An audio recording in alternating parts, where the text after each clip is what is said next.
Kimberly. Hey, there she Hi, is. hi, I'm so sorry.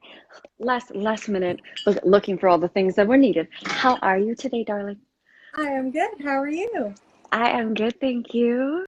I We're am good, live. thank you. Okay, wonderful. Wonderful, wonderful. Hopefully everybody, whoever wants to come and hang out with us is ready to talk about some conscious shit. Literally conscious shit.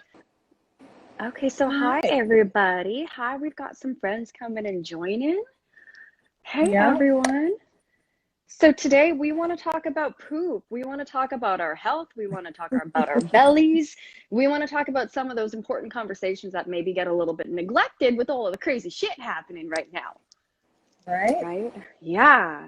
Yeah. So we welcome if anybody has any questions, any specific questions, maybe even I was thinking, Kimberly, in like future lives, we can even like workshop some people's situations because I find that that's such good for communal learning, you know?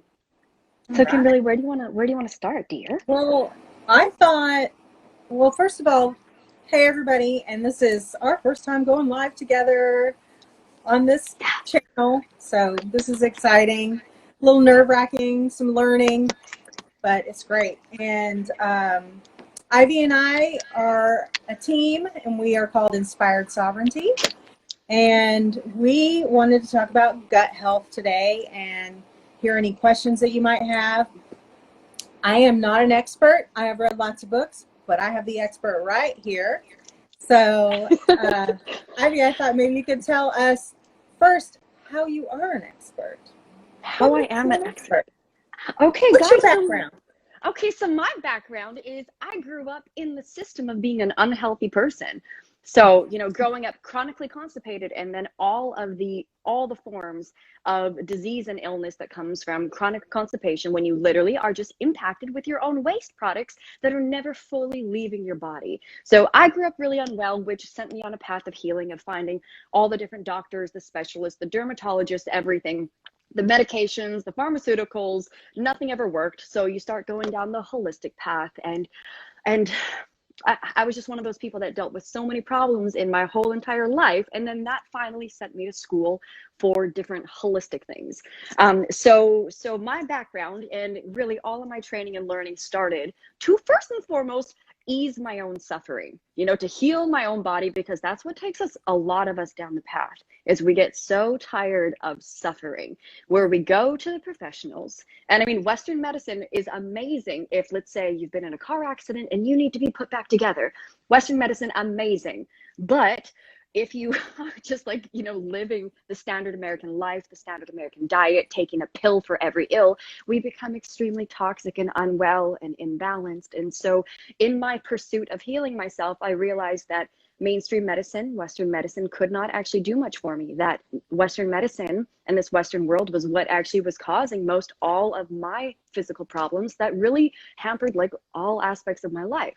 So that took me down the path of yoga. That took me down the path of iridology and colon hydrotherapy and breath work and abdominal massage and so many different paths. But it all came down to when I started getting colon hydrotherapy in my own body, and I started letting go of years worth of crap. Like literally, I probably started doing this when I was 25. And so I had 25 years of constipation behind me. Everything started changing in my world when my body actually started being like fully hydrated from the inside out, and I started letting go of just all of this stuff that has been stuck in my body. Everything started to change. So that Literally in letting go. like literally I started letting that shit go. And because most of us all have pounds and pounds of waste stuck in our bodies. So when I got onto that path of actually cleaning house in my body, that is where just everything began changing, from the brain fog, the anxiety, the depression, to the rashes, to the acne, to the bad periods, to the bloating, to the weight gain, to the water retention, to, I mean, the allergies. Like, I don't even know what to say, but literally every issue that I have just disappeared. So that is how I got into this business. And so I trained myself as a colon hydrotherapist because I have a lot of skills that I could do with people. You want to know yoga, you want to do some talk therapy, you want to do all these different things. But if we spend an hour getting built up shit finally out of your body, then we're going to see huge progress. And so I really focus down that path because, you know, this is a path that most people don't know about for some reason. I mean, Right. because again, this is something that's hidden, right? So I started Right. down this path because this is where I can truly impact people in a way that it's going to be harder for them to find, you know, people like me to do this for them. So that is how I got into the path of colon hydrotherapy, is because it was revolutionary for my life, like overnight. And Yeah. that type of immense work is like, it was life changing for me. It's life changing for others. And so for the last 10 years, that's been my main, or one of my main practices. Yeah. So you know. So I Oh was yeah, when you yeah. said how you can make an impact, what came into my mind was how you can unimpact people. That's exactly right. Right? Because we're all so impacted Yeah. by our own waste. And when Right. we're impacted with and by our own waste, then it's like that brings in bacteria and parasites and yeast. And it's like we're literally being influenced by what is not well within us constantly, right? And just as a disclaimer for whoever is going to be like in with us right now with this or watching this later, we're going to say shit a lot, and we're going to talk about some really gross things at certain points. It's just I'm going to probably say some things that are going to make people uncomfortable, but it's important. Yeah. Yeah. Right? And right now I'm starting my own cleansing journey. I started getting really serious about cleansing my gut a little over a week ago. So it's my whole regimen has changed, and I'm already seeing results, and I'm going in deep, literally going in deep. But Yes. one really important, well, one question that I think is really important for people to hear the answer to is, why now is it so important for us to go there? Oh, that's it's like the best question right now, isn't it? Right? Yeah. Well, like, I mean, it's always been important for us to be responsible for ourselves and responsible for our own health. But, you know, life gets in the way and we get busy and we get preoccupied and we do the easy things. And that's been okay-ish, right? But now we're in this circumstance where we are being bombarded with some crazy stuff from all directions, where it's like literally, it's not just getting healthy isn't about, oh, I'm going to make my body look better and feel better. I'm going to have more energy. I'm going to have a better life. Like, yes to all that. But we're also in the place right now, I think, where this is actually about survival. It is a survival mechanism to keep yourself well. And why colon hydrotherapy, or just getting our guts right, and even enemas. Enemas can completely transform life. And we will talk, I'm surely, so much about this stuff in the future, whether it's tonight, right, or in any of our weekly lives.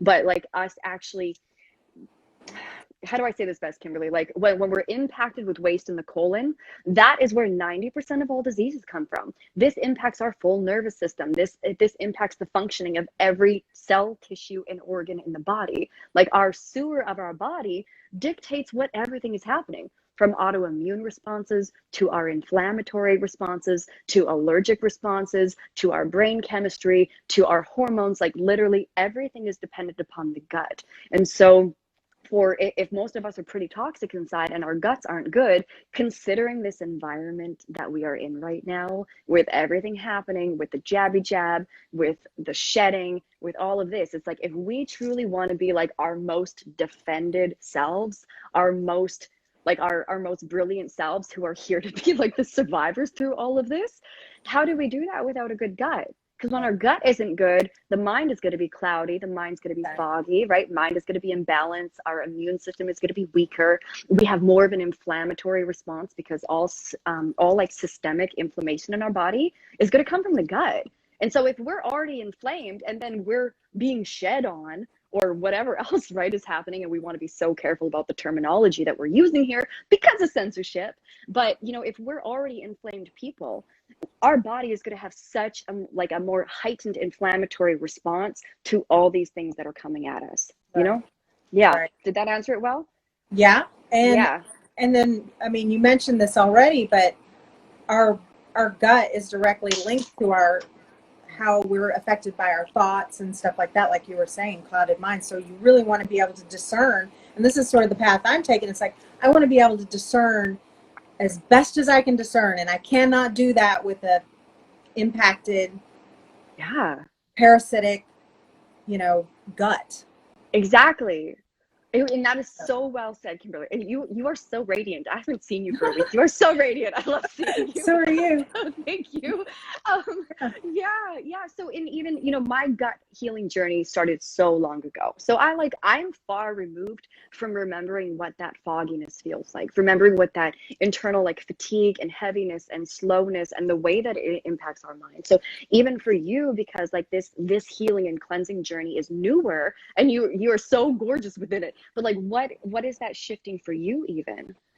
Or like, what is the mental fogginess that you remember before embarking on this path? So I've done several different types of cleanses, and I've eaten clean before. I've done Whole30s. I've done 3-day cleanses. I've done 7-day cleanses. And the thing is, it's like I've gotten really to where I know what's going on with my body by what I'm putting in it. So Yeah. I can tell a difference in how buoyant I am, how responsive I am by what I'm eating. I feel dense when I eat dense food. Yeah. I feel light when I eat food that's made with light. Right? It only makes sense. Yeah. Oh It yeah. only makes sense. Yeah. Oh yeah. And I just want to say, like, because I think a lot of people get discouraged because changing your diet, it can seem like a lot of work. It can seem like, oh, it's going to be so long until I actually feel better. So like, what's the point, or how long is it going to take, or this is so uncomfortable. But really, like in my experience and with the people that I work with, it's like, if you just eat right for 3 days, like literally just 3 days, you start feeling so much better. Energy, moods, sleep, what your belly feels like, what your body feels like. So to really start changing diet, changing life, like the commitment can start really small. Like it's going to be a big, long-term commitment, but it's okay to even just look at like, I'm just going to do good for myself for 3 days. And then already you're going to feel so much better that you're going to be motivated to continue, right? Do you find that like before starting a cleanse, it seems kind of like a big mountain to hike? Wait, the terminology I'm Yeah, trying to use. well, yeah, because I've known for a few months that I've been wanting to do this cleanse, and I keep putting it off because there's a party, or there's this, or there's that, and it's hard, and da da da da da. And now I'm just like, no, I mean, it's got to happen, and if not now, when? And I can't keep putting it off, and so here's where that's where I'm at right now. Yeah. It's Why? Go ahead. I was going to say, what is the reason why it's like, I can't put it off anymore? Like, what makes it become more immediate for you, where it's like, no, now I'm doing this, regardless of all other things. Why now for you? Because I want to be fully awake Yeah. to my body, to everything going on around me. And I'm just done making excuses. It's just like, it's like, I'm just done making excuses. Mm-hmm. I don't know what prompted that, other than just like, my journey starts now. Yeah. It starts now. So amazing. Yeah.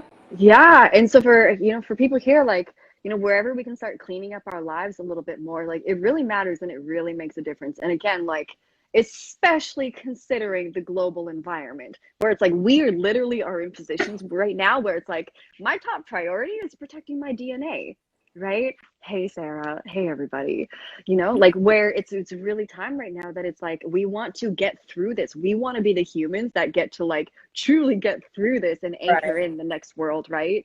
And if I can also add on to that, it's like, not just like, it's hugely a survival mechanism for us right now to like clean out our bodies, but considering we're also at spiritual war, a big part of cleansing the body also is like, when the average person easily has about 5 to 25 pounds of their own food poop, right? Where does it stop being food? Where does it start being poop?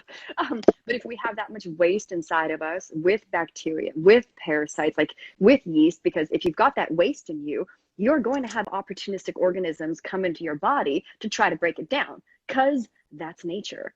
If you see a carcass in the woods, it's like, it's going to be full of maggots and things to break it down. It's part of nature. So if we have literally like this physical darkness inside that has energetic parasites, that has physical parasites, then is like, as long as that's in us, it is lowering our frequency. It is creating more density in our body. It's literally creating more darkness and putrefaction, and that can lead to disease states. And it's like, to me, like survival mechanism, but also from a place of like spiritual holiness, of spiritual purity, understanding that we're in the shift of consciousness where we are shifting frequencies, we are shifting densities. That is like, we actually like, we have to purge this stuff out of our bodies at this point in ascension also. And I don't Yeah. know if that's getting too woo-woo for anybody, but it's really like cleansing out the gut. It's metaphysical work. It's multidimensional work. Mm-hmm. Mm-hmm. And for me, it's like I want to be my most highest, lightest self, and I Yes. can't do that full of darkness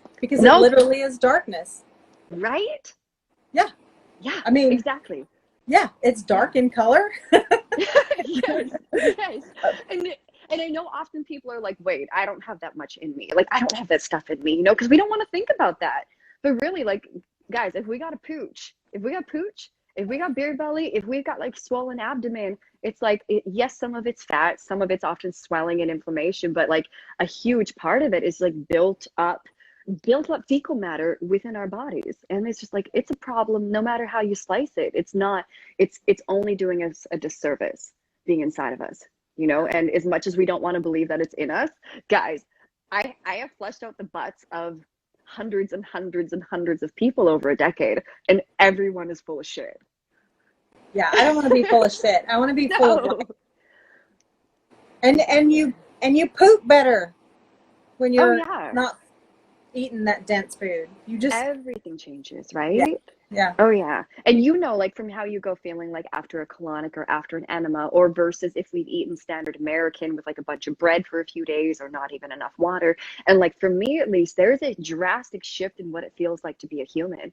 You know, but a lot of people that have never experienced colon cleansing, which is very, very gentle, very safe, very easy. It's so simple. It's like literally like the simplest shit ever, but we complicate it, you know? But when you actually start relieving some of that built up pressure inside, like you don't know the pressure that you're experiencing until you finally just have a little bit of it leave you. Did you experience that at all? Yes, absolutely. Okay. It's like I remember too, you used to say whenever I'm like, I feel emotional, I feel bunged up emotionally, you'd say, go do an enema. And I go, oh yeah, go do an enema. And I do an enema and I felt better. Right? You're like back in Emotionally. the flow, right? It's crazy. Yeah. It's remarkable. Yeah. Well, well, I do have some questions, but also everybody out there, I want to let you know that you can hit the little question camera thing and ask questions too. But the first question, can I ask a question now? Oh, totally. Are we ready? Okay. Yeah, but if anybody, like, I know, you know, some people are nervous to ask their poop questions. So if anybody's nervous to ask poop questions and you'd rather me keep my answers like anonymous and stuff, right? Like in that regard, DM me or Kimberly or our Inspired Sovereignty account, or hey guys, hey, or we can just, you know, keep it vague and we'll do our best to answer. But like, it's like we all have to learn to talk about this shit. We have to, because most everybody, like the health problems, the mental challenges, the things that we're experiencing so much because of what's happening in our gut. And the only way that we're going to get out of that is if we actually start talking about this stuff. Okay. So we got to talk about the shitty stuff, and it's kind of fun. It's not that gross. No, okay. Ask me questions, Kimberly. Okay. Well, the first question, of course, is going to be, where do we start? Like, what is the first thing to start with? In order to, like, what is our goal? Start cleaning out your gut. So if you're starting on the journey, what are the first, like the 3 non-negotiable, what are the 3 main first things to start with? Okay, first thing, always more water.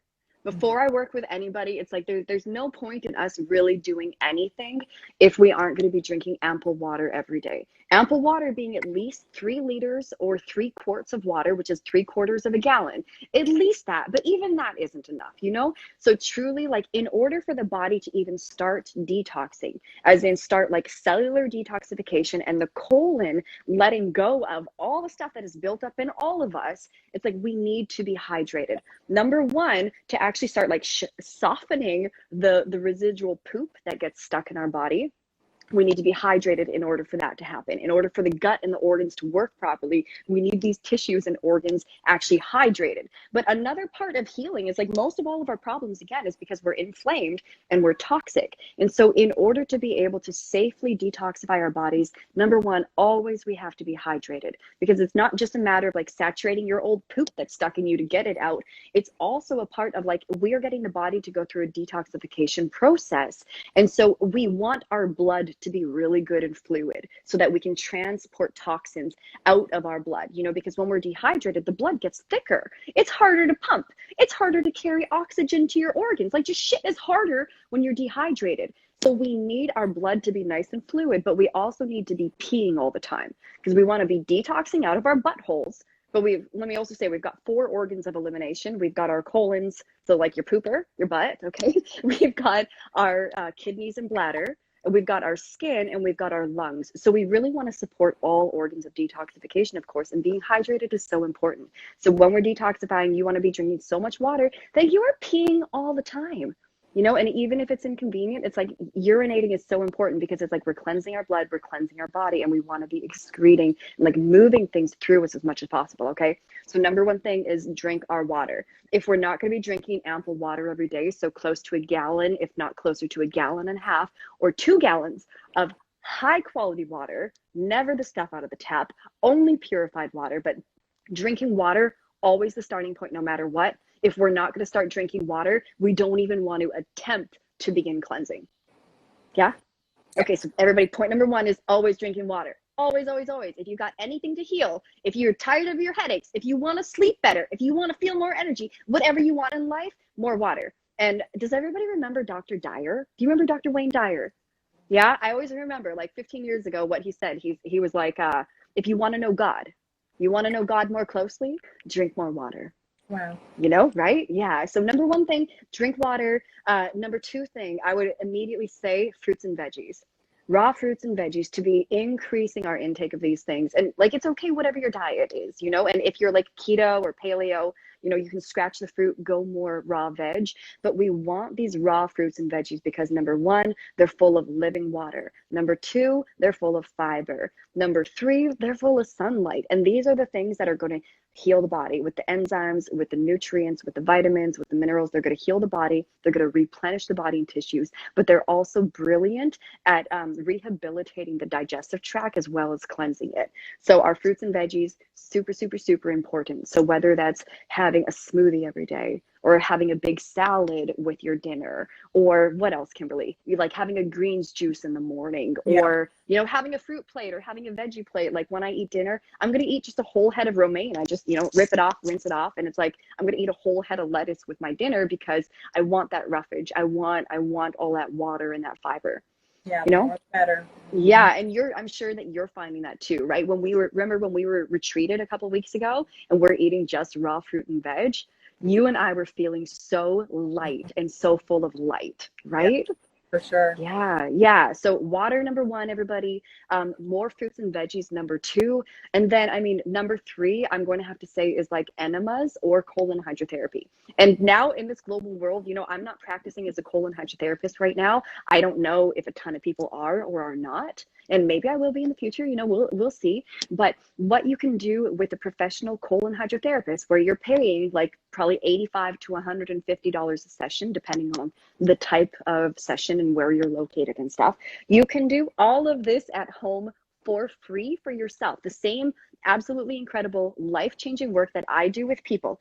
Let me get Sammy out of the way. The work that I do with people that, you know, it costs them good money because, you know, I'm a professional that's done this for a very long time and I'm brilliant with it. But this same work that gets done, you can do at home with a $20 enema kit, just as long as you've got, you know, good purified water.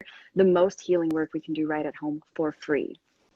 Yeah. So I bring in the enemas or colonics as the third thing, because like we literally need warm, purified water repeatedly going up our butts to actually like saturate and loosen all of the stuff that's just like literally plaqued onto the walls of our colon. because that way it's like we got to get that stuff out. So we're putting so much water and the best nutrition down our mouth holes, and then out the bottom end we just want to help hydrate the colon and rehabilitate it, exercise it, strengthen it, and remove, just gently, safely remove everything that gets really, really bunged up in there. And especially, can I go into say, I want to add something more, okay? um, that like, how do we know if we've got stuff built up in our colon? And it's like, if you're 20, 30, 40, 50 or above, and you've like literally never had an enema and you live in this world, for sure, you got junk in the trunk. Like, just no matter what, because we're stressed, because of the coffee, because we ain't drinking enough water, because of the pharmaceuticals, because we're busy and we're standing and we're not chewing, and for all of the reasons, we get stuff built up in there. And then how do you know if you do? It's like, well, do you ever experience bloating? Do you ever experience cramping? When you poop, and are you pooping at least 2, 3, 4 times a day? Are you pooping once or less? Even once a day is still constipation. They're still going to get residual crap stuck in your tubes, basically, if you're even just like pooping once a day. The quality of your poop would have a lot to do with that too. Yes. Yeah. Hey, Brendan. Okay, so Kimberly, I don't know if you know Brendan yet. He is a brother from Toronto area, and he is the gut whisperer. So everybody everybody please give Brendan a follow, because he does fantastic, incredible work. Hey, Brendan. Kimberly, what was your question?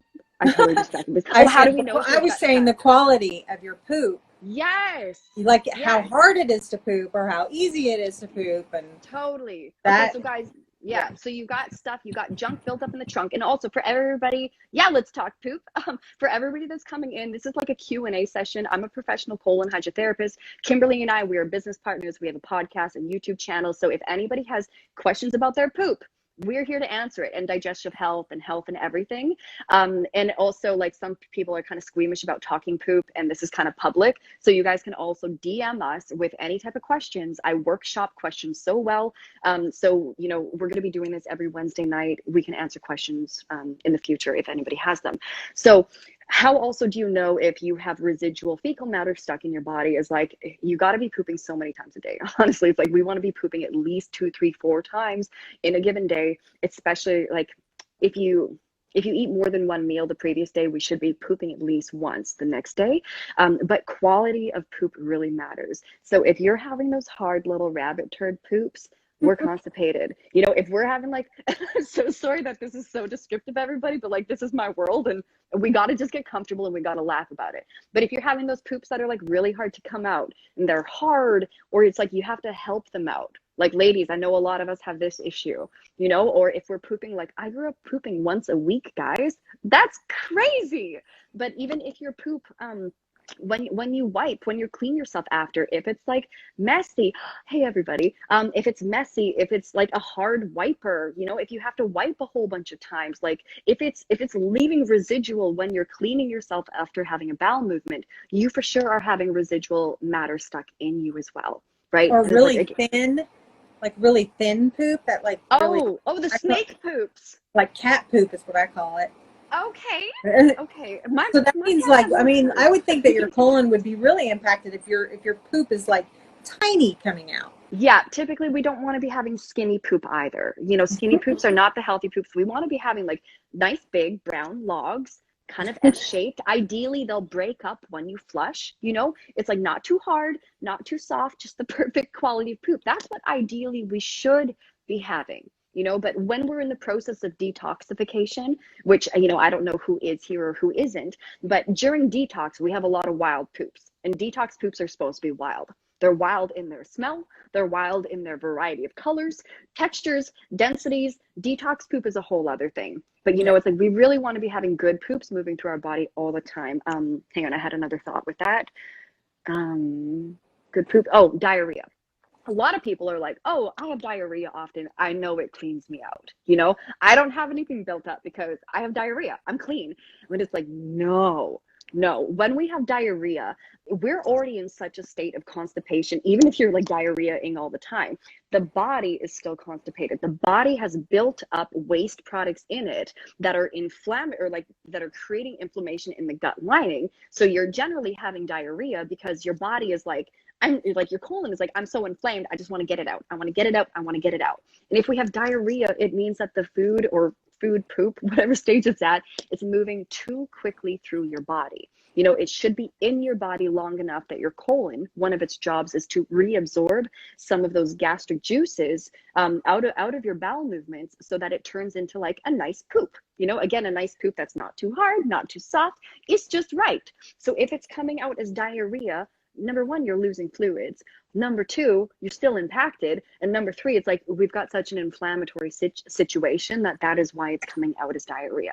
So, you know, if we're not pooping great every day, we've got buildup. If we're going between, like a lot of people have constipation, diarrhea. A lot of people have that fluctuation. We still have built up stuff in the trunk, in the colon of the body. And then also same things with diarrhea. If we've got diarrhea all the time, we got stuff built up in our gut. And generally with that, it's often very parasitic related as well. Yeah. Awesome. I need to drink some water. Yeah. Twofold question. So with the enemas, you know, some people say, oh no, you can't do enemas very often because then you won't poop anymore. You won't poop on your own. So what is okay? How often can you do enemas? Such a good question. And actually, I had somebody come to me today, and a surgeon told them that doing enemas could create colon cancer. So right here, I just want to tell everybody that I'm so sorry, but if you have a doctor or a gastroenterologist or anybody telling you that enemas or anything is dangerous, it's like they're in the business literally of keeping people unwell. You know, it's like the business is faulty of Western medicine. And enemas used to be like the first thing that would happen when you go into like a hospital, because an enema is going to relieve almost any problem that you have. That should always be the first step. What was the question about enemas? Are they bad for us? How often can you do enemas? Okay, so enemas are very, very healthy and healing and rehabilitative for the body, providing we're doing them in the right way. And we're going to have a course on how to do them on the right way and how to like completely rehabilitate yourself from the inside out at home for nearly free. So enemas, very healing. The only way that they could be dangerous really is if you're not using good water. You know, because your body's going to be absorbing what we put in it. And so, yeah, they're extremely safe. Like, unless you have some type of contraindication, there are very, very few contraindications that exist for enemas. And we can talk about that another day. Or if anybody has questions, they can DM one of us. But enemas are very safe to be doing repeatedly and frequently. You know, like over the last 10 years, I've given myself hundreds and hundreds of colonics. And for me, for a colonic, it's like at least an hour, sometimes longer than that, of me putting purified water in and out of my colon and relieving myself of whatever junk is in there.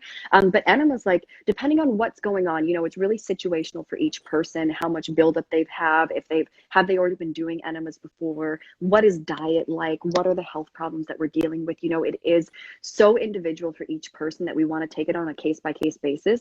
But typically, for any of us that are in our 20s, 30s, 40s, 50s, 60s, it's like we want to be doing them frequently, at least more frequently in the beginning, so that we can really relieve ourselves of everything that's built up. Because the sooner all that built up shit is out of you, the sooner you're more radiant, the sooner, you know, you're less inflamed, you're more detoxified, you're more vital, you're more hydrated, like you're just better in all ways. And so, for instance, the Gerson therapy, that's one form of treating different cancers.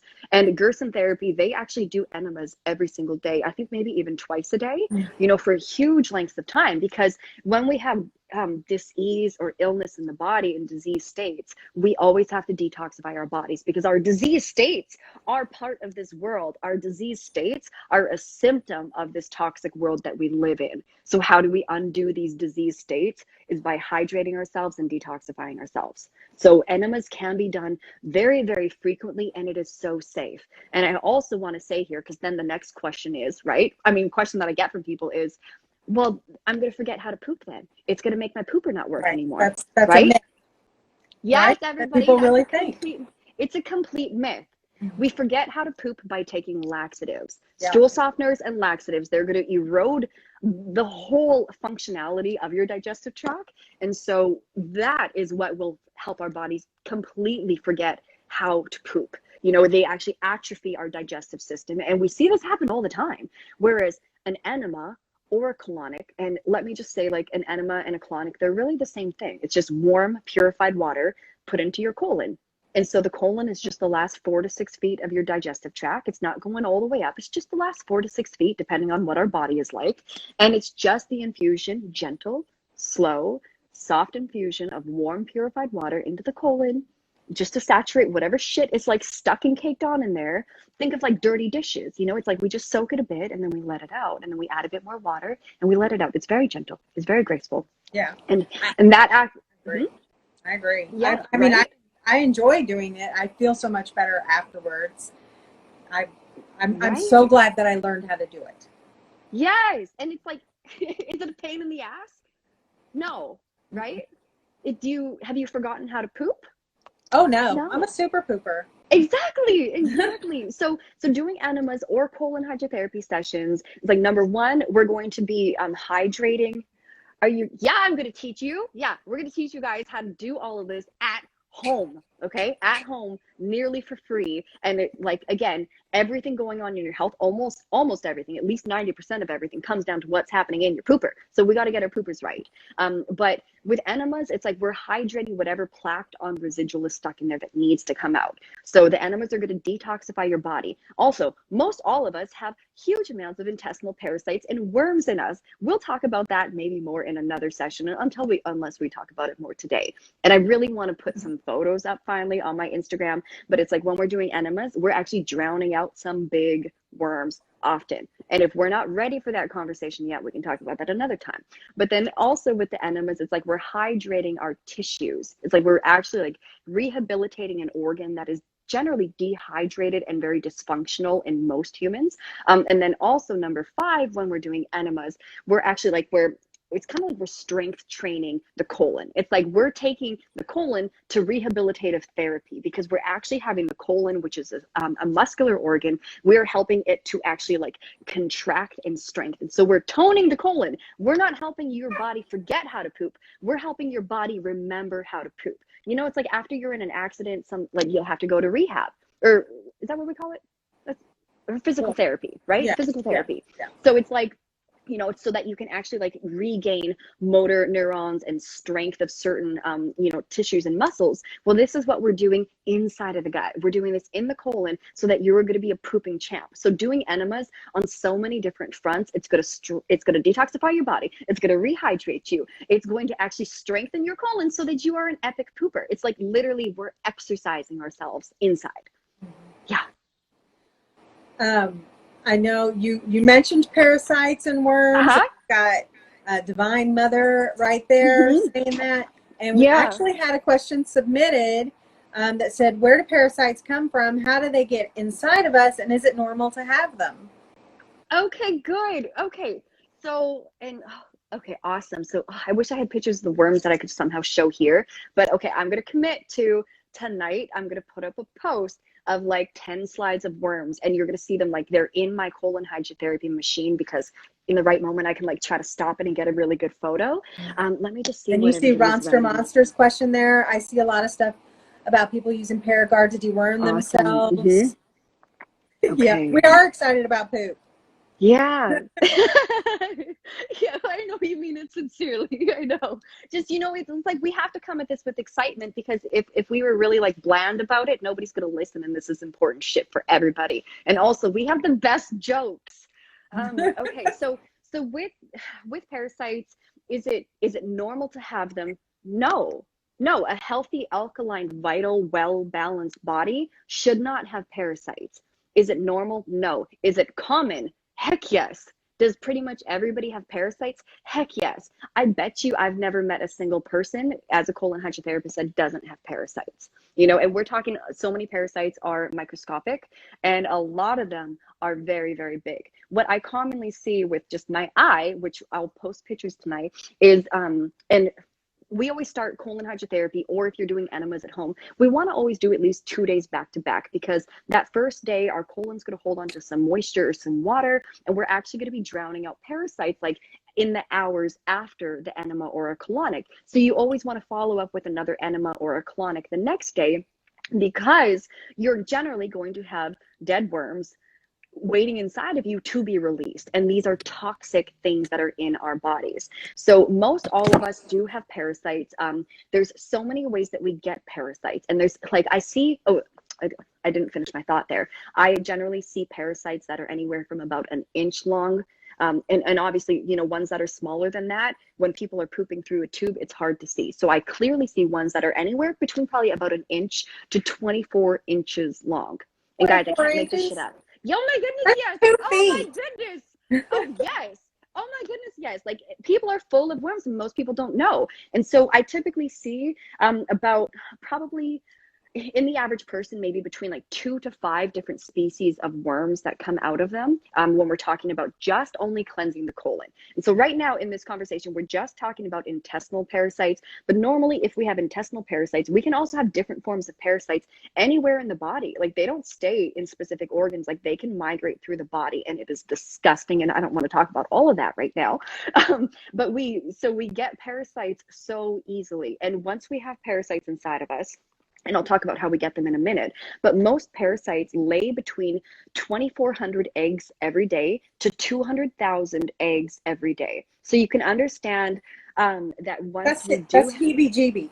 Yes, heebie-jeebies. 2,400 eggs a day to 200,000 eggs a day from most typical parasites that are found within the human body. And often that we think, oh, just if you're in tropical locations, we have parasites. No, y'all, we all have parasites, and that's most of what problems we are all having.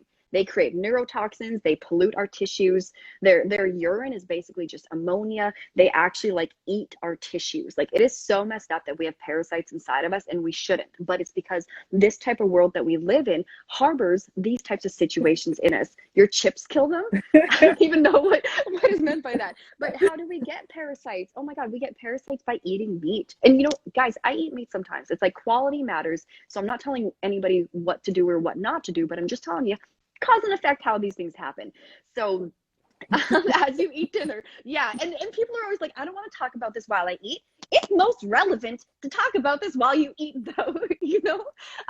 But we get parasites from having pets, from walking barefoot outside, from being in certain waters, you know, like lakes and things like that. We get parasites from eating fruits and vegetables that aren't washed well enough. I said pets, right? From eating meats. Like there's so many ways that we can get parasites. You know, if we have sex with somebody that has parasites, we can get parasites like that. Like there's just so many ways to get parasites. And as long as like, if you have built up fecal matter within the walls of your colon, so like we're going to talk about plumbing, you know, like this is just a plumbing pipe and pretend it's your colon. Okay. And so we get like just built up layers all around the edges of poop and mucus and poop and mucus and poop and mucus. And we're dehydrated and we're stressed. And sometimes we're eating shitty, or maybe all the time we're eating shitty, but we just get these layers and layers and layers. And over time they become what we call mucoid plaque, which basically becomes like a bomb shelter for parasites and other opportunistic organisms and bad bacteria to live within, to feed off of and flourish within. So what I'm trying to say is like, as long as we have this old residual waste in our body, again, nature is going to enlist the support of other organisms to help break it down. So that means if you got junk in the trunk, you're going to have overgrowth of yeast no matter what. And even if we're talking about vaginal yeast issues, or like skin fungal yeast issues, or like thrush yeast issues in our mouth, that all comes down to the problem is your pooper. Oh, you see Sam? He's cute here. He's just bombing us here. I got one too. So. Oh, so sweet. So sweet. Yeah. Where was I going with that? Yeah. I distracted myself. So the cleaner your colon is, the faster you would get them exactly. out. Exactly. And so So it's like we want to clean out their basically like their housing, we want to clean out their shelter and their food source, because all of that is just, it's like the plaque on poop. It's inflaming us and continually re-intoxicating us anyways. And it's the new housing units for parasites. And we also need to understand that when we have physical parasites, if we're talking about the spiritual war, that's also an entry point for energetic parasites. Or that's kind of like the chicken and the egg, who knows what's first, right? Yeah. So that's really why we want to get our colons and our bodies cleaned out, so that there isn't like, you know, it's like, I don't have any junk in my trunk because I keep my colon really, really good. So you guys know that I'm rashy because I was harmed by steroids, and that's still healing. But like, otherwise I have zero health problems because I take really, really good care of my gut. When I learned that the gut is what creates nearly all health problems. It was like, well, here's a hack. If I can just take care of my gut, everything else is going to fall into place. And so that's what I have done, and that's what stays. Yeah.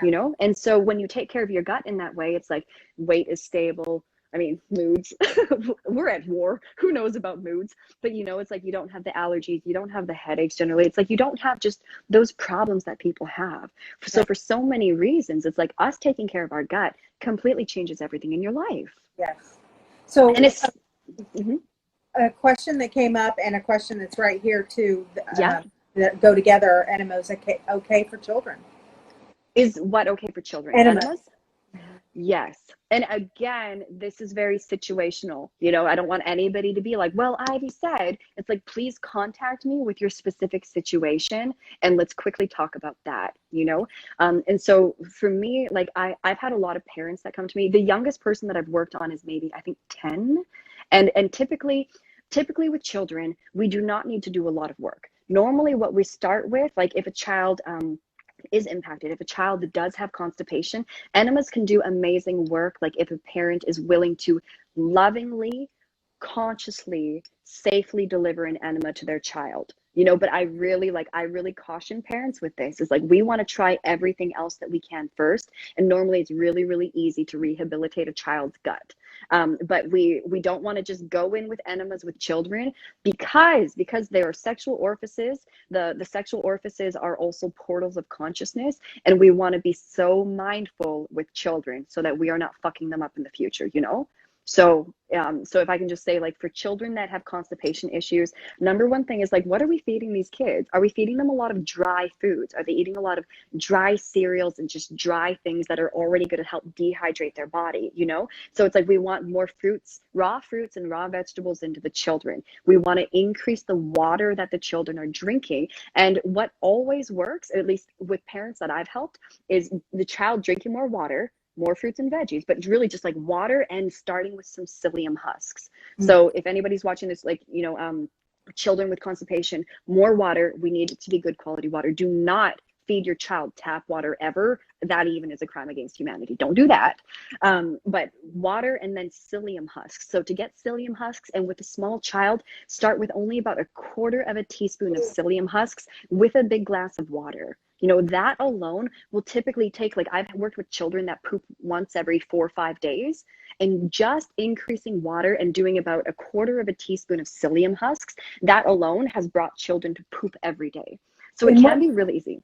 In what form psyllium husk? Because there's a powder and then there's the actual, like, little flaky thing. Good, great question. Generally, we want to be using psyllium husks, like they call it husks or flakes, not actually the powdered version, because the powdered version has just been more processed. Like, it's still psyllium, but the husks in their form of husk work perfectly. Yeah, and I also I prefer to take the actual husks and mix them with water versus getting like a capsule. I just like the husk. It doesn't really taste like much, and sometimes people are like, oh, it's gross. It's not gross. It just is what it is. And it's like, if we want to be well, we just have to do certain things and not have opinions about it, Yeah. A lot of people are familiar with chia. Yeah. It's kind of the same thing. It kind of congeals a little bit like chia does, and exactly. You just blend it up quickly and get it down.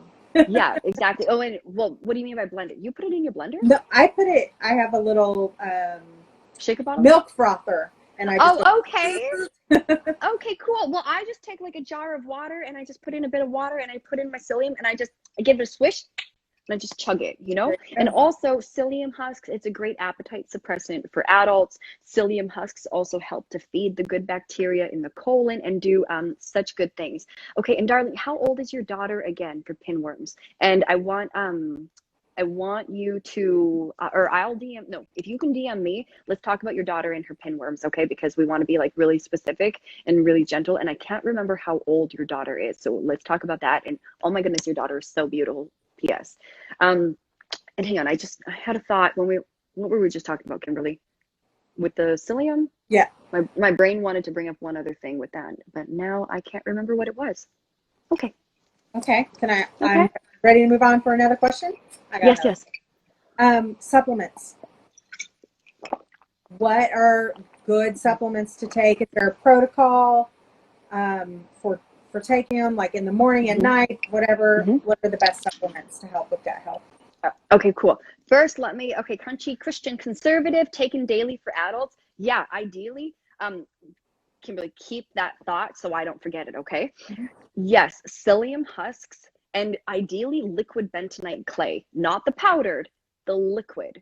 Liquid bentonite clay, psyllium husks every day.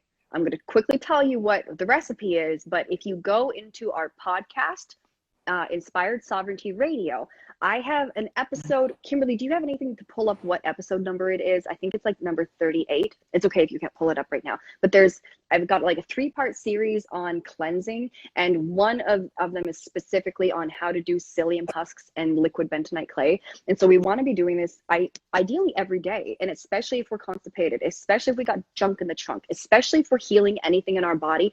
Psyllium husks is so gentle, and it'll like scrub the intestine the whole way down, and it helps to like grab stuff and pull it out, so you have like these big fluffy poops that start feeling way more complete. Oh, and that's one other thing, guys. When you poop, if it's not feeling like you're getting it all out, that's because you're not getting it all out. And also, if you ever you have to poop and you hold in your poop until later, you're going to get about 20% of that stuck in you. Okay, so never hold in your poop. But yeah, psyllium husks and liquid bentonite clay. I've got a podcast episode that in depth explains the whole conversation that I would have with you on it. And it is brilliant. But normally we start with adults, like ideally a whole tablespoon of liquid bentonite. 34. Okay, episode 34 of the podcast. Episode 34 of the podcast. But a whole tablespoon of liquid bentonite clay in a big jar of water, like a quart-sized jar or a liter-sized jar. Whole tablespoon of liquid bentonite, and then start with half a teaspoon of psyllium husks. Drink, shake it up, chug it down fast. You're going to feel really full. You're going to be fine. It's great. Start doing this every day. And after maybe about 3 to 5, 6 days, if you're starting to poop better, then we want to increase the psyllium husks to a full teaspoon. So you're always doing 1 tablespoon of liquid bentonite clay, and then we move ourselves up to 1 teaspoon of psyllium husks. We start at half a teaspoon though, because we don't want to accidentally constipate ourselves. We really just want to facilitate our detoxification. Okay, so what brand of vitamins are best? Oh, that I can't answer, because there's so much deception, I think, even within the supplement world. Like even just years ago, it was a confusing situation. I love going to naturalnews.com because Mike Adams, he's the health ranger there. If you explore through the website, like he's got his own labs where he's tested the efficacy and like heavy metals and things within so many different supplements. So like that's just, I'm not a person that's heavy on supplements ever. So I can't help appropriately to answer that, because there's so many things now. There's so many things now. But I definitely do believe in like muscle testing yourself to find out like what brands and what supplements and even what dosages work best for your body. And also in the future, I want to teach you all how to do that for yourselves. I've been doing that for 10 years for myself. Hi, Patrick. And muscle testing for yourself, once you can get reliable and accurate, it is a profound mechanism of discernment and navigation. Yes. Okay. And so to answer, I use dowsing to do mine and to tell me yes, at morning or at night as well. So okay. And so you're dowsing with a pendulum, right? Okay, awesome. So maybe on one of our lives, let's talk about all of the different ways that you can dowse or muscle test, because it's really, really powerful, and you can do it in so many different ways. And I've got the ways. I always just like use my fingers, and Kimberly uses her pendulum. And like for me, it's an immediate and accurate, whereas I haven't used my pendulum in so long, right? But for you, you're using your pendulum is very accurate and quick, right? Mm-hmm. Yeah. We have a time limit. Did you know that? How do you see that? It says we have 1 minute and 45 seconds left. What? Okay, so what do we do? Do we just restart it? We can. Or do you want to? We definitely want to talk about supplements, like in the way of what supplements. Okay. So, okay. I can do it really quick, or we can really quickly. Okay, so really quick on supplements. If we're constipated, vitamin C, high doses of good quality vitamin C a day. And I mean, generally about 5,000 to 8,000 IUs a day. So I tell people to buy them in like the 1,000 milligrams. They're big capsules, but you're fine. We're adults, we're grown, and to split that up to take maybe 3 or 4 in the morning, 3 or 4 in the afternoon. And typically, like, the only side effect of taking too much vitamin C is loose stools. So if we're constipated, upping our vitamin C is amazing at actually creating bowel movement. So that's, amazing. Also, like, being on a good quality probiotic, I always buy a different one just depending on what's on sale so that I'm keeping my gut very diversified. But so taking vitamin C if we're constipated, being on a good quality probiotic is very, very powerful. What else, Kimberly? Now I feel like I'm on a time. I know, right? I'm on a game show and I can't answer fast enough. But probiotics, vitamin C, if we are having digestive problems, short-term being on digestive enzymes is really, really important. If we're adults who do not have a gallbladder anymore, being on digestive enzymes and probiotics is very important, like for permanent. Okay, so everybody, we are in part 2 of our little gut health Q&A. Part 1, we just talked about a whole bunch of shit. Literally. Yeah, literally. So for everybody that's coming back, hi, I'm Ivy. I'm a colon hydrotherapist. Kimberly, you're my business partner. We're talking about poop. We're talking about poop and cleansing. And we were just talking about we were just talking about supplements. Basically, like, if we're getting healthy, what are some of the basic supplements for us to be on? And also, if Brendan comes back in, Brendan the gut whisperer, he's really brilliant when it comes to all of the supplements, like all of the really, really specific things to rehabilitate the gut. So if anybody wants to go check out his stuff, he does incredible work. But for me, it's like for people to be on a good probiotic. If we're constipated, definitely taking high doses of vitamin C. Also understanding that high doses of vitamin C, like really, really high doses, are actually used to cure cancer. So vitamin C is a very, very safe thing for us to be taking. Of course, we want to be taking a good quality one. I don't get the stuff from Walmart or anything, So a good probiotic, digestive enzymes, if we're having any digestive difficulties, if we're missing a gallbladder, if we have like really hampered digestive processes. But then otherwise for me, it's like I like being on a really good multivitamin, but then I also supplement with extra CoQ10, with zinc, with selenium. Like when I'm in periods of healing, like I'm in periods of healing this topical steroid withdrawal right now, I do like to do a good amount of supplementation, with vitamin A and vitamin E and selenium and things. But when we're just talking gut specifically, what we're going to do is going to depend a little bit on, do we have a parasite problem or do we have a huge yeast overgrowth? So for each person, it's like we're going to be doing different things, but just overall, to be on a good quality vitamin C, especially if we're constipated, to be on a good probiotic that, I don't take my probiotic every day. I take it sometimes when I think about it because my gut is good. But if we're in a place where our gut isn't good, we want to be on a good probiotic. However, probiotics are also something that some work good for people and some don't. Probiotics have such different qualities, whether they're cultured, with dairy products, whether they're cultured through soil, like there's so many things out there now versus 10 years ago. So in that way, it's great to be able to muscle test yourself or to be able to dowse to see what's best for you. I really think it's important that we teach people how to do those things, Kimberly, because like that aids so much in us being like, okay, what does my body need right now? Because we don't always know up here what we physiologically and chemically need.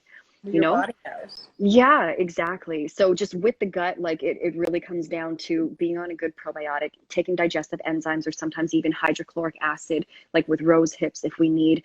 If we're dealing with a fungal situation, let's say we get lots of yeast infections, then we want to be on some antifungals, which bentonite clay is one, but maybe we would want to do like grapefruit seed extract or oil of oregano. So all of these things become very, very very specific to what our situations are.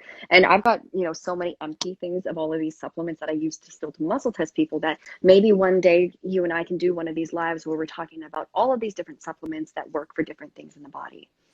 Yeah, just that's such a big conversation. It is. That I'm literally not prepared for right now. Mm-hmm. Yeah. Well, yeah, but you gave us some great information. Yeah. And really, to me, more so than supplementation, it's like, what are we doing that we shouldn't be doing to ourselves? It's not just a matter of like, okay, well, what other things can I put in my mouth hole to make me better? It's really like, well, what are we eating? What's our water quality like? How much water are we drinking? To me, it's more so of like, what are we doing and choosing not to do? That's really, really powerful. And then I see supplementation as kind of like an added thing. But then again, like when it comes to probiotics or digestive enzymes, because that is actually going to facilitate the digestive processes, that's just so important, and also like zinc is really important right now, especially, well, zinc, let me say this, zinc and vitamin D3, because of the situation right now, and especially with the shedding and everything, it's like those are things that are going to amp up our immune system really good, and our gut. And another thing is like, we need our guts good, because if the gut isn't well, that means that it's more permeable, and that means like our gut is it's like a huge part of our internal immune system.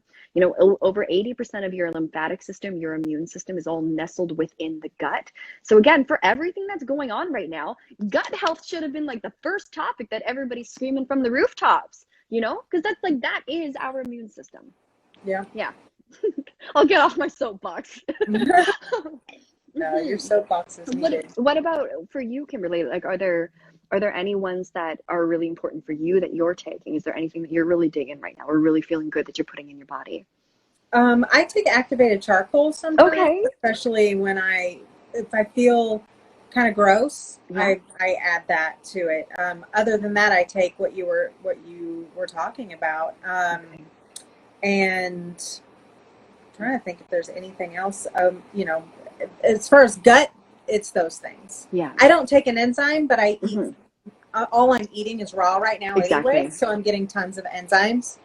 Oh, exactly. Yeah, and if we can just tell everybody that, like, simply taking the psyllium husks and liquid bentonite clay on a daily basis, that long term, like, do that for 1 month, 2 month, 3 month, it's like you are going to notice so many things shift in your body just by drinking more water, doing psyllium husks and liquid bentonite clay every day, and then add in more fruits and veggies, and like just doing those very, very simple things, and then maybe like doing less bread, doing less cheese. If we're eating animal meat, make sure that the quality is really good. Like, to really rehabilitate the body, it just takes small, simple steps that we do most every day. It's not complicated, it's easy. No. What is hard about it is the temptations. What's hard about it is just the self-discipline about doing it. Yeah. Because it's so easy to just pick up something processed or feed your family something processed because of the way we work, how busy our lives are. So it's really just a series of choices. You're so right. You're so right. And I think it's important that we're motivated to not suffer in the way that we have been. It's like, let's not settle for mediocre. It's like, if we can never fit into the pants that we want to wear, it's like, that's a form of suffering. That's not how we want to be. So it's like, let's just do the thing, right? Or even like for me with my skin, if I like, my husband made some cookies the other day and I ate a bunch of cookies, and now it's like, I'm more flared. And tonight he's like, well, do you want me to make more cookies? And I'm just like, yeah, but no, like, no, because I don't want to be in this state, and this state is my own stupid fault. Right. So it's a matter of, I'm going to make these good choices for me, because I don't want to suffer in the ways that I have been suffering. And once you start making the good choices, then it's like, that just makes you make more good choices, because you're like, I'm feeling better. I've got more energy. Or, hey, like, I don't have my headaches. Or, hey, I'm sleeping better. Or, hey, my clothes fit nicer. And then you let that pull you forward, right? Right. What's that for you? And your body also just craves differently. So when you're cleaner, you tend to make better choices, just because I know when I did like the 3 colonic in a row, and I did raw for 3 days in a row just to try it out. I didn't want pretzels. I didn't want bread. I didn't want cheese. I really wanted something that was nourishing and whole. Yes. Yes. And thank you for saying that, because really it's like, we often crave what we're already toxic with, so like when we start getting all of that stuff out of our body, and all of it, whatever's been bunged up in our colon, we get rid of that, cravings go away. Suddenly, not eating the sweets, not drinking the wine, not eating the bread, not eating the pasta, it's easy. That choice just becomes like this, and it's not even a thing of willpower, right? Because it's like, literally, you're not craving it anymore, because normally it's our parasites and our yeast that's making us crave these things. Because the sugars, whether it's alcohol, whether it's bread and pastries, whether it's sweets, it's like that is what feeds these entities that are living inside of us. So, that's why those cravings are always so strong and we have such a hard time with it. So it's like when we actually start just cleaning that shit out, the cravings just go away. And then you feel like this clean, gorgeous canvas, and you don't want to put shit in this clean, gorgeous canvas because it's, because you feel good.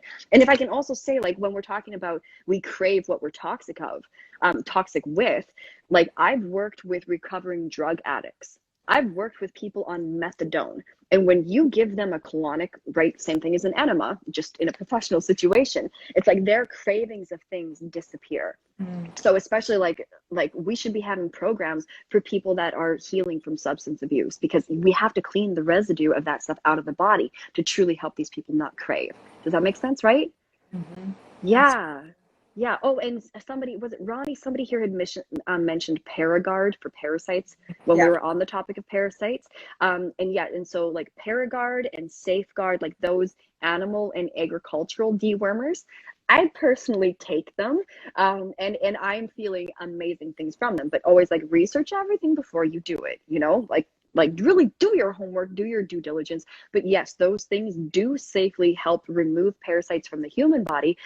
Just with those ones, at least I know when it comes to the Safeguard and the Panacure, which those ones are fenbenzidol is what the actual medication is, that stays in the digestive tract. And why it's not toxic to us is because we don't actually absorb it. It basically goes through the digestive tract, it starves the worms because it stops them from being able to eat, and then we excrete it all. So that's going to work for parasites that are in the digestive tract, but that I don't think it would necessarily work for other forms of parasites that are in other tissues of the body. So that's why, like, cleansing out parasites to truly get rid of parasites, it's energetic work, it's spiritual work, it's physical work, it's on many levels. And really, like, to me with parasites, it's like we have to literally cleanse out the gut. We have to remove their houses, like the gunked up stuff that's stuck in us. It's a matter of removing everything that they're feeding on and living within in our bodies. But it's also a matter of taking the anti-parasitic like herbs, like things like the garlic, like the pau d'arco, like the black walnut hull, like taking those things, because that's going to help kill them all over our bodies. But then I think that taking something like a Panacure or a Safeguard or these the fenbenzidol agricultural dewormers that are safe for humans, but I mean, they're never prescribed for humans, which also they cure cancer. I think that having like a multi-spectrum approach to parasites is definitely necessary. But when we're talking parasites, I have to say, like, also having boundaries in life, like having the energetic boundaries against energetic parasites, I think that that's truly also a necessary component to truly rid the body of parasites. Not to go super woo-woo with it, but I've watched this in people's bodies for a long time, and it's a multidimensional war of parasites in all of us, most all of us. I'm pretty sure all of us. Yeah. What is a Peloton? A Peloton is like cycling. It's a bike. Oh, okay. You got one of those? Oh, and you don't crave sugar from having the Peloton. Okay, that sounds a lot really of good. sweat there. Probably sweating a lot. Oh yeah. A lot of toxins. Oh, that's great. Yeah. And also that's got to be like a great, I don't know, is that a good distraction, or like, because you got to be feeling so good if you're doing things like that probably also helps with the cravings, right? Yeah. Will the cinnamon bentonite help with that? What's and help I think, with what? I think with with the parasites? parasites, yeah. Yeah, for sure. Okay, because bentonite clay holds 40 times its weight in toxicity, which is really, really important. So get this. This is the nerdy part of me. If you have 1 tablespoon of liquid bentonite clay, its molecular surface area to bind with basically to bind with pesticides and toxins and stuff in your body, 1 tablespoon of liquid bentonite clay equals 1,800 square feet of surface area. That's like the size of a house in 1 tablespoon of, I know how, I don't know how, but it is how it is. And so liquid bentonite clay, it's antifungal, so it's going to help get rid of our yeast issues, our candida issues, our vaginal yeast issues, our fungal issues.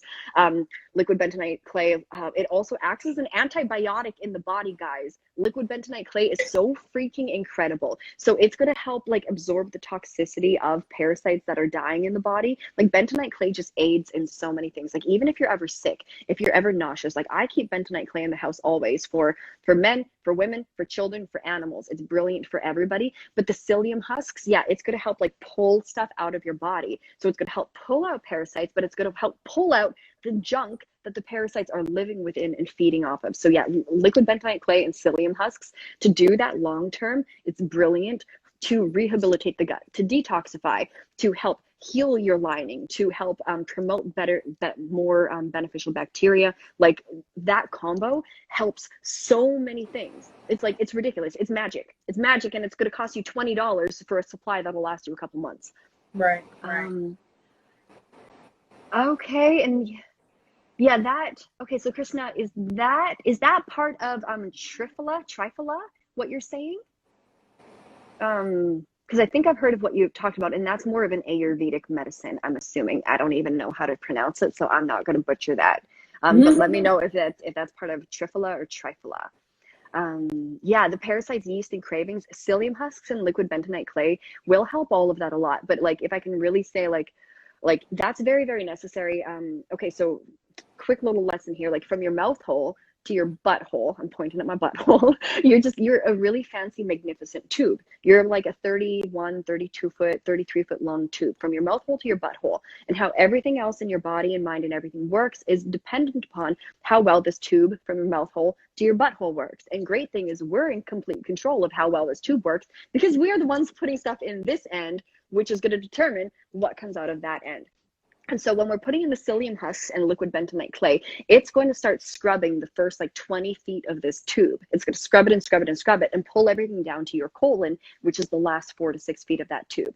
So if we're putting warm purified water in the form of an enema or a colon hydrotherapy session up into the colon, it's going to help remove and flush out everything that the psyllium husks and liquid bentonite have like scrubbed loose and pulled to bring down. I hope that makes sense. So the psyllium husks and liquid bentonite clay, that's the major component, as well as eating our raw fruits and vegetables, of how we are scrubbing and rehabilitating the first basically 2/3 of this tube that you are. Because again, you're a fancy tube. These bodies are just tubes, you know? So the psyllium husks and liquid bentonite clay, it's a necessary component to rehabilitate and cleanse the upper part of the digestive tract. And then with the enema or the colon hydrotherapy or the colonic, that's how then we soothe and rehabilitate and then evacuate everything from the bottom end of us. And that works to really, really rehydrate us. So it's kind of like really a two-part thing of more water down this end, and then the psyllium and liquid bentonite, and then down the bottom end we do enemas. And by doing this at the top of the tube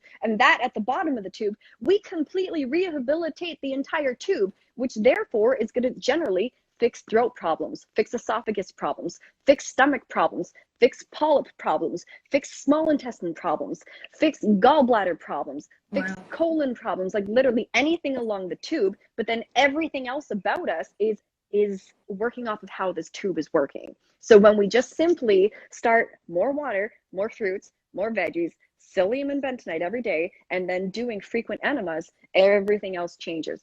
Does that make sense? Yeah. I hope I don't make that complicated, because to me it's really darn simple. And when we just do these things, everything starts changing in people's bodies. Okay, earthly wellness. I have no idea what that is. Cool if they've got elixirs for yeast and parasites. Always like look at the ingredients, definitely look at all the ingredients. But for parasites, like when people are like, oh, I've parasite cleansed, my naturopath muscle tested me, I don't have parasites. If you've never given yourself repeated enemas or repeated colon hydrotherapy, no matter what, you still have parasites. I will call their bluff again and again and again, because I have people that come to me in that situation, and still like day 2 on the second colonic, first thing that we're seeing is coming out like huge dead worms, because it's like they live in the bomb shelter that is the mucoid plaque, which is the old poop that's stuck in our bodies. So just know that even if we're doing whatever type of yeast or parasite protocol, if you actually want to do it properly, we have to do enemas no matter what. There's no way around it. It just is what it is. Will it build up without the enemas? Will what build up? It's not trifla, like getting it all down, like how you were saying, how that it scrubs it down. Will that build up if you're not doing the enemas? No, like it should move through your body. Yeah, it should move through your body great, as long as you're drinking enough water. With psyllium, if we're not drinking enough water, it's going to constipate us. So it's like, again, we don't want to do anything if we're not willing to drink enough water every single day. every single day. Not drinking like water on one day, that's enough to like screw things up where you have to like unscrew it up. Okay, so every day will it build up? Yeah, but the thing with the enemas, why they're necessary is like most everybody already has a good 5 to 25 pounds of mucoid plaque or just like old poop stuck in the colon. So just doing the psyllium and bentonite, like that stuff gets really, really caked on. Like I'm not joking, it's hard to get out of people's bodies, and it makes me work. And also like rubbing your belly and shaking and jiggling, we'll talk about those types of hacks another day, but there's so many things to help. But let's like, we have to get warm purified water into the colon so that whatever is like stuck in there and like caked on, like think of a lasagna pan. You made a lasagna, you baked it so good in the oven, you baked it so good that it's like crispy burnt on the edges, and it's like you just gonna spray it down in your sink? No, you got to let that baby soak overnight. Same thing with the colon, like very, very similar. So in that way, it's like if we really want to remove the toxicity from the colon, because again, right, you've got over 95% of your serotonin is produced in your colon. Over 80% of your immune system is in your colon. Like your whole enteric nervous system is your colon. So for that reason, it's like, it's so important just to get whatever is built up out, and just doing the psyllium and bentonite isn't going to do it. You know, it's like, I'd love to tell you that it is. It isn't. You have to put warm, clean water up your butt, you know, and it's really gentle. So we're going to teach you how to do all of that because it's simple, it is gentle. I know it's such a scary and icky idea to most people, but like once we just like start, it's so easy. And even to tell everybody that it's like, none of it's gross, none of it's an invasion of privacy. I've been doing colonics for 10 years. I've never looked at somebody's butthole. I've never had to see it. You know, it's like things aren't, nothing is that invasive. This is all a much more beautiful, gentle experience than probably anybody is assuming. Kimberly, for you, like, oh, you had a colonic like a year ago, right? Or no, 10 years ago. Like 10 years ago. Okay. Yeah, that was the first time. That was the first and only until I saw you. And I mean, it was, I only did one. So really I needed to do more. Yeah.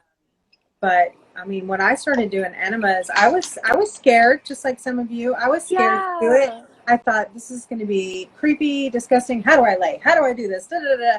How do you know? But once you do it a couple times, you get a system down that works for you. And also, with that being said, they're different every time you do them too.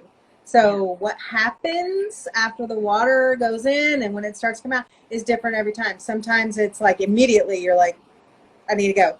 And sometimes it's like, I can sit here for 10 minutes and do something, you know? So it's wild. It's wild. It's different every time. Yeah.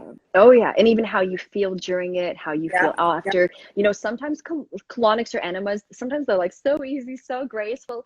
Sometimes it feels like a shitstorm, but all of it is so important. All of it is so sacred. And the thing is like even during a colonic, it's like there can be moments of intensity. There can be moments where it's like we're feeling some sensation, but it's never actually painful. It's never actually bad. And then it's like once you get on the toilet and start releasing what your body is like getting ready to release, like, oh my God, you get out the like stuff that is so unholy, you know? But for how you feel afterwards, you know, it's like sometimes you kind of gotta go through the sensations and the feels of it. But then afterwards, it's like we feel so present. We feel so clear. We feel so like aligned and like spacious inside where, you know, it's like the feeling of after a colonic or after an enema, it is the most amazing experience. And that's why people that do colonics or enemas, we keep doing it because it's like our little secret that's going to keep us alive forever and feeling incredible. Right? And holy, totally emerald, the terrified what you'll see in the toilet. I actually am like, I look and I'm like, okay, where's the bigger stuff? But you know, I want to see like huge things occur when I do it. And I try to keep going until I'm mostly clear, if not clear. Yeah. And how about in one of our next ones, let's do one of these lives where we're specifically just talking about enemas. Where we can walk everybody through it and we can talk about all of the different things that can and do happen, all of the different sensations, how we work through it, all the different like ways that enemas go, you know, because I think that that's such a big conversation and just so valuable. But yeah, it's totally okay to be terrified of it right now, but it's like for everybody to know that true healing, we have to clean out the pooper. And really, like, that's part that was omitted from the Bible. Like in the Essene Gospels of Peace, Jesus taught us how to do enemas using the angel of water and hanging basically a gourd in a tree with natural hosing. He would do an enema with the angel of water because we are unholier within than we are without. And Jesus would do enemas to purge the demons of the soul, guys. Like, seriously, this is biblical and it is saintly work to actually be cleansing your body in this way. And so, yeah, I understand that, like, it's a terrifying subject, but once we actually dive in, it's so easy, guys. We're all going to be, I almost said we're all going to be such good butt friends, but that doesn't sound right. So I take that back. And also, if somebody is like, does a lot of colonics or enemas, it doesn't mean that they do butt stuff or anything. Like, butt stuff is so completely different. And everybody needs to know that when we're doing a colonic or an enema, there's nothing that feels sexual about it. There's nothing, it just feels medical. Yeah, and so it's okay to be scared right now, but we're gonna walk you through it. We're gonna and you get so much more acquainted with your body. Oh my goodness, right, Kimberly? And like what your cravings truly are and how your digestive processes are. Like, one of my favorite things that I know about, about walking people through the experience of gut cleansing and healing is like they get so much more intimately connected with their own body in a way that they've never experienced. Like, it maps out your organs. You can feel your body in a way that you never have, and it is so beautiful and it is so spiritual. And are a colonic and an enema the same thing, Emerald? They're virtually the same thing, right? A colonic, an enema, colon hydrotherapy. What all of that means is that we're just putting warm, purified water into the colon. It's really all the same thing. Like, I have a colon hydrotherapy setup. Like, I have medical equipment that's plumbed into my house and mounted on my wall because it was my professional office. And so that's, one way to do it, where I hook people up with disposable tubes. It's really actually really great situation. It's very fun-ish, and it's like, and so you just lay there on a massage table and I massage your abdomen and water goes in and water goes out and you're covered up the whole time. I never see your butthole. You put the speculum in yourself. It's a great experience. We talk, I coach you, or you just be in your breath. It's like whatever a person needs.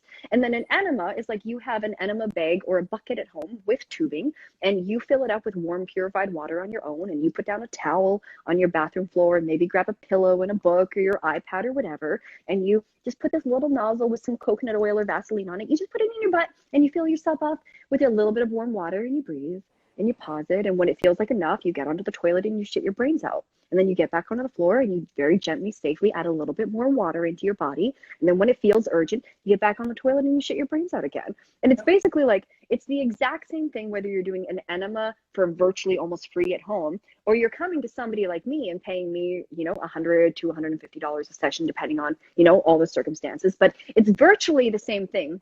With an enema at home, you can put other things into your body, whether it's like probiotics or chlorophyll or coffee or whatever. But for everybody here in this conversation, truly all that you need to be putting in is warm, purified water. I do not suggest really anything else at this point for anybody, because just water is the solvent of life. Water heals us. We really only need to be putting water into our bodies, especially when we're beginners at cleansing.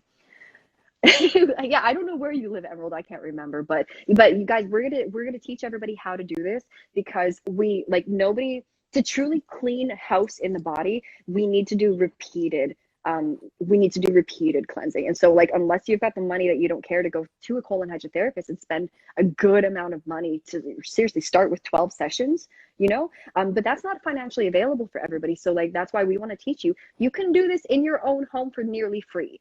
And you can do the same thing that I would be doing with you, So that is what we want to gift you guys, is this knowledge and understanding and wisdom of how to take care of your own self and be your own doctor. And of course, disclaimer, within means, when you actually need a doctor, go to a doctor. You know the spiel, right? Be responsible, but it's like, pills aren't going to heal us, because we're toxic of shit. Getting out the toxic shit and hydrating our bodies and treating ourselves right, this is how we truly heal.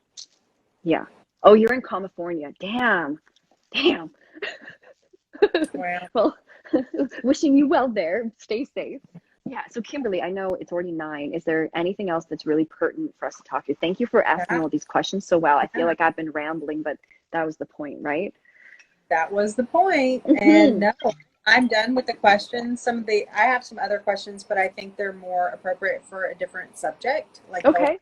We'll weave them into a different subject. So the next time we go live, I'll ask them. And yeah, thank you so much for all your knowledge. Oh, thank you Oh so my much. gosh.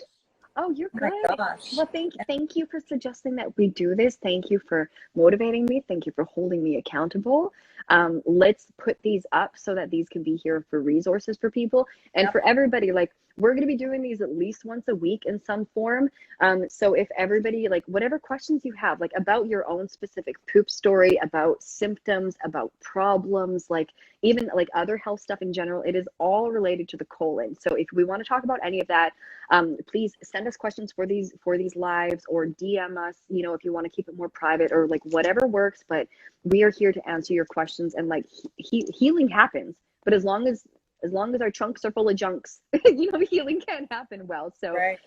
yeah, okay. And Kristen, your colon hydrotherapist in LA has been doing this work for decades, and swear, okay, maybe if you like, please, if you want, please send me a link in regards to that, or send me a DM so that you can educate me on what that process is, for you guys. Okay. Yeah. Kimberly, anything else that you want to go over before we I think call it a that's night? it. But Okay. already the part one is already going up on Oh, IGTV. So cool. this one will be up however long it takes. Okay. To Does it show up on both of our accounts also? No, I'll have to tag us because it's only going to Okay. be under Inspired Sovereignty. As far as I know, Okay. it might be on both on your account too. Okay, cool. Yeah, and for anybody here, like if these conversations are helpful for so many people, because most people don't have really any basis of understanding for this stuff. So please send these to people that you know that might be having allergy problems, poop problems, gut problems, inflammation problems. Please, like, send these as resources and come to us with your questions so that we can be really specific with these, so that it's like we know that we're telling you guys the things that you guys specifically need. Yeah. Yeah. Okay, cool. All Okay. right. Kimberly, thank you. Oh, and everybody, we are back in the podcast room recording tomorrow. We've got 2 really good episodes that we're going to do tomorrow. But also, like, if anybody has podcast episode suggestions or questions, it's like we're also taking comments and questions for that type of stuff. If there's like specific conversations that you guys want us to have and share. Yeah. Yeah. Yeah. For sure. Yeah. Okay. Awesome. All Okay. Well, right. we Thank love you. you all so much. Thank you, Yeah. Kimberly, for hosting this and doing this and making me do a thing. It's Okay, fun. we love you guys so much, and we'll see you guys in the next one, okay? Bye. Okay, bye everyone.